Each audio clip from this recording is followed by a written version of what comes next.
Bom dia a todos. Mais uma vez estou aqui para transmitir uma palavra de Deus para vocês. Meu nome é Claudeci, para quem não conhece, né? Estou mais uma vez na ciclovia aqui da Marginal Pinheiros. Costumo, quando não tem um trabalho a fazer, vir aqui de manhã dar uma pedalada, gastar um pouco de energia e se restaurar espiritualmente também, que a natureza, ela nos traz esse renovo, né? A natureza foi criada por Deus, então é bom se sentir perto de Deus, amém? Eu tenho uma palavra para você hoje, né? Uma palavra de inspiração, uma palavra para que você que esteja desanimado, triste, desencorajado, você possa refletir sobre ela e entender que Deus é com você, cada minuto, cada segundo da sua vida, amém? Vamos lá. 1 Pedro 5, 6 e 7.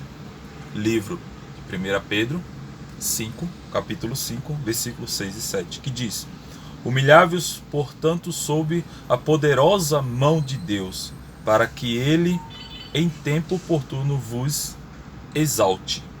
Amém? 7. Lançando sobre ele toda a vossa ansiedade, porque ele tem cuidado de vós. Amém? O versículo 6, ele fala para a gente se humilhar na presença de Deus. A gente não tem que se humilhar para as pessoas. A gente não tem que se humilhar para o mundo. Quando a gente se humilha para o mundo, a gente está se humilhando para o inimigo, né? A gente tem que se humilhar para Deus. Muitos falam, você tem que se humilhar. Não, você não tem que se deixar ser humilhado, né? Você tem que se humilhar nos pés de Deus. Humilhar nos pés de Deus é você dobrar seus joelhos, é você entender o propósito de Deus na sua vida, é você entender que Ele sim, Ele pode se fazer necessário na sua vida. Ele pode mudar a sua vida. Então a gente tem que se humilhar na presença de Deus, né? Claro que a gente, quando estamos trabalhando ou quando estamos em algum lugar, muitas vezes as pessoas querem humilhar você. Mas quando eu falo para você não se deixar humilhar ou não se humilhar para as pessoas, não quer dizer que você tem que rebater algumas adversidades que as pessoas, né, ela trazem para você. Simplesmente quando uma pessoa ela me trata mal ou ela, não sei, tá com raiva ou etc e tal, eu simplesmente saio da presença dessa pessoa e vou orar a Deus para que essa pessoa mude. Não vou rebater com ela, porque é isso que o inimigo quer, que eu, né? Então, ao contrário de eu me deixar ser humilhado ou de eu humilhar alguém, não vou fazer isso, né? A gente tem que entender o que Deus faria, né? Deus simplesmente, ele ora pela pessoa, ele busca a Deus pelas pessoas, né? Então a gente não pode simplesmente rebater, né, algumas adversidades. A gente não pode se deixar levar pela vontade do inimigo. O inimigo coloca pessoas nos nossos caminhos para nos tirar da presença de Deus, né? Pessoas que, por exemplo, você está na rua, de repente um cara vem e te fecha no seu carro e você vai lá, né, e procurar encrenca. Não, essa semana passada, um rapaz, ele me fechou, eu simplesmente tirei e segui em frente. Ele veio, parou do meu lado e pediu desculpa e ficou tudo bem. O que é que eu falei? Não, fica em paz, fica tranquilo, não aconteceu nada, então não tem por que a gente brigar nem discutir. Mesmo se acontecesse, né, eu tinha que ter a sabedoria. Claro, somos falhos, né, a gente não sabe como vai lidar com certas atitudes, mas creio eu que minha sabedoria tinha que simplesmente entender a situação, conversar e resolver da melhor forma possível. É verdade? Sede sóbrios e vigilantes, o diabo, vosso adversário, anda em derredor, como um leão que ruge procurando alguém para devorar. É exatamente isso que eu te falei. Olha o versículo 8. Sede sóbrio e vigilante. Você tem que ser sóbrio, tem que ter sabedoria e vigiar para as tentações, para as coisas que o inimigo coloca, as barreiras, as dificuldades na sua vida. Então o inimigo, ele ruge como um leão à procura de uma encrenca, de te colocar numa situação ao qual você venha perdeu o controle, né? Então sede sóbrios e vigilante, o diabo vosso adversário. O nosso adversário, ele é o diabo. Paulo, ele fala nas cartas, né, que a nossa luta não é contra as pessoas, né, contra o ser humano. A nossa luta é espiritual, não é? Ele fala que aquilo que a gente deveria fazer, que tem que fazer, o certo a gente não faz. Mas aquilo que não é para fazer, a gente faz. Por quê? Porque a gente faz a vontade da carne. A vontade da carne é, né, muitas das vezes é a vontade ao qual não devemos, né, fazer.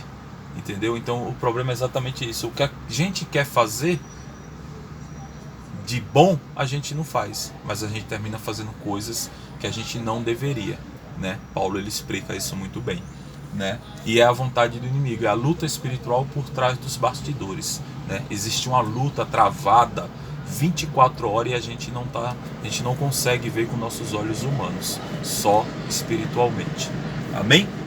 Mas eu tenho outra palavra também para você. No livro de Mateus, vamos lá em Mateus. Vamos lá em Mateus. Não, vamos lá em Salmos. Primeiro vamos lá em Salmos. No livro de Salmos 37:5, que diz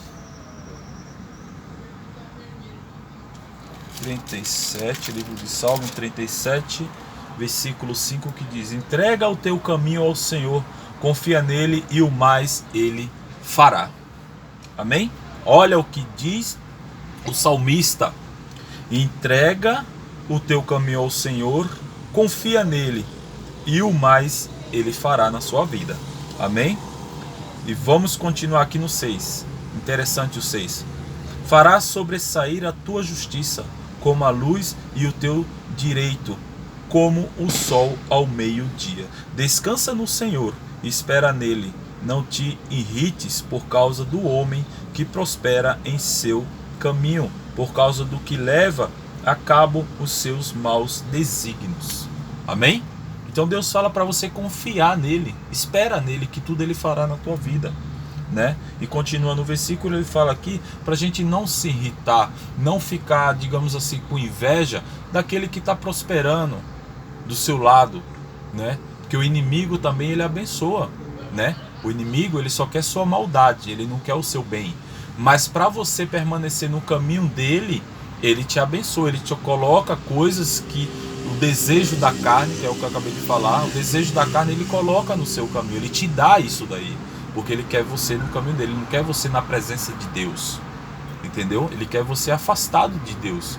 Então muitas das vezes o inimigo, ele quer você em lugares que Deus não se agrada, ele quer você fazendo coisas que Deus não se agrada, entendeu? Então o inimigo, ele faz coisas na sua vida que você acha que é bênção de Deus e termina não sendo a bênção do inimigo, que o inimigo não abençoa ninguém, mas ele faz coisas na sua vida para que você entenda que aquilo ali é de Deus e não é, para você permanecer ali. Por exemplo, vou dar um exemplo, eu vou num barzinho, né? Eu vou num barzinho lá, chego lá, um colega, um amigo, sei lá, me oferece uma cachaça, uma bebida, alguma coisa de graça, entendeu? Ou me convida para ir numa casa de show, alguma coisa. Não que isso seja proibido, tá, gente? Eu tô só dando um exemplo aqui para depois vocês não falar que eu tô falando que Deus proíbe. Deus não proíbe nada, ele só orienta o que é certo, o que é errado, o que é bom, o que é ruim para sua vida. Então, aí eu vou lá de graça, pô, caramba, de graça, tal, entendeu? Então no outro dia, de repente o cara me chama de novo. O inimigo, ele vai trabalhar na vida daquela pessoa para me tirar da igreja, do caminho de Deus, para mim ir para cá, para me tirar daqui. E está sendo conveniente para mim aqui, humanamente falando sim, espiritualmente falando não, entendeu? Então tem coisas que o inimigo, ele vai fazer com que você participe para que você continue ali, porque o interesse dele é destruir você, é fazer você se destruir, tanto você como sua família. Entendeu? Dei um exemplo aqui mais ou menos no bar de bebida, mas gente, cada um sabe o que é bom para si, tá bom? Entendeu? Então, só foi exemplos para depois não complicar isso daí, não falar que eu falei que é proibido ou isso, aquilo, outro. Cada um sabe o que é bom para si, o que é a Bíblia ela orienta, ela fala sobre alimento, ela fala sobre bebida, ela fala sobre um monte de coisa. Então é só você ler, buscar na palavra que você vai entender, tá bom? Foi só exemplos. Vamos lá no versículo de vamos lá em Mateus. Vamos lá em Mateus. Mateus 26:41. Vamos lá, Mateus 26:41. Veja o que Jesus fala para você. Vigiai e orai para que não entreis em tentação. O espírito, na verdade, está pronto, mas a carne é fraca. É exatamente o que eu falei para você. A carne ela é fraca. Muitas das vezes a gente faz a vontade da carne ao invés de fazer a vontade do espírito. A carne ela nos leva a pecar. Ela nos leva a fazer coisas erradas. Ao invés de fazer a vontade do espírito, a gente faz a vontade da carne. Entendeu? A vontade da carne, por exemplo, eu sou casado, de repente passa uma menina agradável ali, uma menina muito bonita, uma menina chamar a atenção, sabe? Então o inimigo ele coloca ela no meu caminho para que eu venha ser tentado por ela através da carne para eu trair minha esposa e acabar o meu casamento. Vocês estão entendendo o que eu estou falando? É exatamente isso. O inimigo ele coloca coisas no seu caminho, na sua frente, para que vocês desviem do caminho de Deus. Esse é até um exemplo melhor do que eu falei lá do bar, da bebida, etc e tal. Entendeu? Então o inimigo ele faz isso, tanto com homem como mulher. Ele tira a atenção sua de certas coisas para te colocar ali para que você venha a ser levado para fazer a vontade dele. E não é isso que Deus quer. E Deus aqui ele está te alertando. Vigiai e orai para que não entreis em tentação. O espírito na verdade está pronto, mas a carne é fraca. O problema está na carne. Entendeu? Vamos lá em Hebreus. Hebreus, livro de Hebreus. Vamos lá em Hebreus. Livros de Hebreus. Livro de Hebreus 10, 25. Vamos lá em Hebreus. Livro de Hebreus 10, 25. Deixa eu só achar aqui, gente. Hebreus 10, 25. Não está longe, está aqui perto. É que é meio... Hebreus, Timóteo, Hebreus. Hebreus 10, 25. Certo? Vamos lá. Hebreus 10. Vamos lá, achei aqui. Hebreus 10, 25 que diz: não deixamos de congregar-nos, como é costume de alguns, antes lançamos a demonstração, e tanto mais quanto vides que o dia se aproxima. Ou seja, Deus está falando para a gente não deixar de congregar, não deixar de buscar a sua verdade, a palavra, não deixar de ler a Bíblia, não deixar de buscar o caminho dele, porque o dia se aproxima. Quando falo o dia se aproxima, é o dia em que Jesus está voltando. Jesus ele está voltando, irmãos. Ele está voltando e está próximo. Está próximo, o fim, tudo isso está próximo. E a gente que somos cristãos, não vejamos a hora desse dia chegar, para acabar logo com essa tempestade, esse inferno, esse mundo que infelizmente está tomado por pecado, né? Então, irmãos, vamos buscar a Deus, vamos congregar, vamos estar presente, principalmente de joelhos no pé da nossa cama, de madrugada. É um ótimo horário, um ótimo momento para você buscar Deus. E congregar é você transmitir a palavra de Deus. Vá para a igreja, entendeu? Fale de Deus para as pessoas. Isso é congregar. Então é isso que Deus fala para você. Vamos lá em Mateus.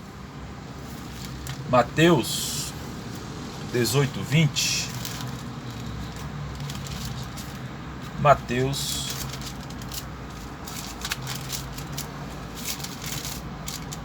18, 20. Porque onde estiver de 2 ou 3 reunidos em meu nome, ali estou no meio deles. Veja o que Jesus fala em Mateus 18, 20. Porque onde estiverem 2 ou 3 reunidos em meu nome, ali estou no meio deles. Acabei de falar de congregação, para que não deixe de congregar. Então Jesus aqui está falando o quê? Onde tem 2 ou 3 reunidos no nome dele, congregando, ele está presente. Entendeu? Então essa é a congregação. É quando você chama alguém, ou quando você congrega para alguém, quando você transmite a palavra de Deus. Deus, ele está presente ali com você, você não está só não. Muitas das vezes a gente acha que estamos falando de Deus para alguém, estamos só. Não, Deus, ele está ali. Quando você está falando de Deus para alguém, ou quando você está recebendo uma palavra de Deus de alguém, Deus, ele está ali do seu lado. Ele está trabalhando para você. Você está só transmitindo, você está sendo usado. Você é só uma ferramenta na mão dele, que é o que eu peço a Deus todo dia na minha vida. Que Deus me use como ferramenta das suas obras. Amém? Vamos lá em 1 Pedro de novo. 1 Pedro de novo, no versículo 5. 1 Pedro 5:10. Ora, o Deus de toda a graça, que em Cristo vos chamou à sua eterna glória, depois de terdes sofrido por um pouco, ele mesmo vos há de aperfeiçoar, firma, fortifica e fundamenta. Amém? 1 Pedro 5:10. Vamos ler de novo? Ora, o Deus de toda a graça, que em Cristo vos chamou à sua eterna glória, depois de terdes sofrido por um pouco, ele mesmo vos há de aperfeiçoar, firmar, fortificar e fundamentar. Amém? Deus, depois de ter sofrido, depois de ter se entregado, depois de ter ser crucificado, Deus, né? Isso Jesus, claro, né?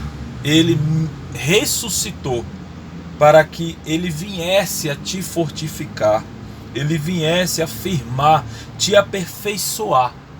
Ele te aperfeiçoa, ele firma você, ele fortifica você e ele te fundamenta. Entendeu? Deus, ele transforma você, isso é uma transformação. Então Deus, ele quer te transformar para que você faça o trabalho dele, a obra dele. E quando a gente faz a obra de Deus, Deus se alegra. É isso que Deus quer de você, irmão. Tanto de mim como de você. Não estou pregando isso, não estou falando isso porque eu estou preparado. Não. Eu faço parte disso daqui. Tudo que eu li aqui, tudo que eu falei aqui, eu me incluo nisso daqui. Entendeu? Então essa é a palavra que eu tenho para você hoje. Creia. Creia nessa palavra. Jesus, ele tem coisas boas na sua vida, como ele tem na minha. Jesus, ele quer te capacitar. Jesus, ele quer fazer de você uma pessoa melhor. Jesus, ele quer que você se transforme. Não só espiritualmente, fisicamente, materialmente. Deus fala: buscai primeiro o reino do céu e as outras coisas vos serão acrescentadas. Então busca a Deus. Se você está sofrendo, não sei qual é o seu problema hoje, financeiro, espiritual, de saúde, familiar, tudo isso Deus resolve. Tudo isso Deus conserta. Deus, ele é o criador do mundo. Ele é nosso criador. Ele quem nos fez. Então todos os problemas que a gente criou, ele está ali para consertar, se caso a gente se entregar e deixar tudo na mão dele. Muitas das vezes eu falo para minha esposa: amor, quando você entregar um problema na mão de Deus, você esqueça esse problema. Você entregou na mão dele. E quando você entrega um problema na mão de Deus, você tem que simplesmente esquecer. Porque se você entrega e você fica lembrando do problema toda hora e fica ali falando, você não entregou. Você não confia em Deus. Entregue seu problema a Deus e esqueça, que eu tenho certeza que vai ser resolvido. Meus problemas entrego na mão de Deus. Esqueço, não fico mais falando, não fico, porque eu já entreguei. Quando um filho seu vem com um problema para você, o que é que você faz? Tá bom, filho, eu vou resolver. Quando o seu filho fala de novo, você, muitas das vezes tem gente que até grita: filho, eu não já falei que vou resolver isso daqui? Você não já pediu? É assim que foi, a mesma coisa com Deus. Porque se eu entreguei para ele, porque eu vou estar enchendo o saco e tá ali falando da mesma coisa toda hora? Não tem um porquê, não é verdade? Então, irmão, creia nessa palavra. Espero que eu tenha transmitido algo de bom para vocês. Espero que sejam tocados por isso. Espero que eu tenha ajudado algumas pessoas que estão precisando de uma palavra, né? E que assim seja feita a vontade de Deus em nossa vida. Que Deus retorne o quanto antes. É o que eu peço e agradeço a Ele pela minha vida, pela sua. Que Deus nos guie, nos proteja, nos ilumine, em nome do Senhor Jesus. Amém. Que assim seja feita a vontade dele. Amém?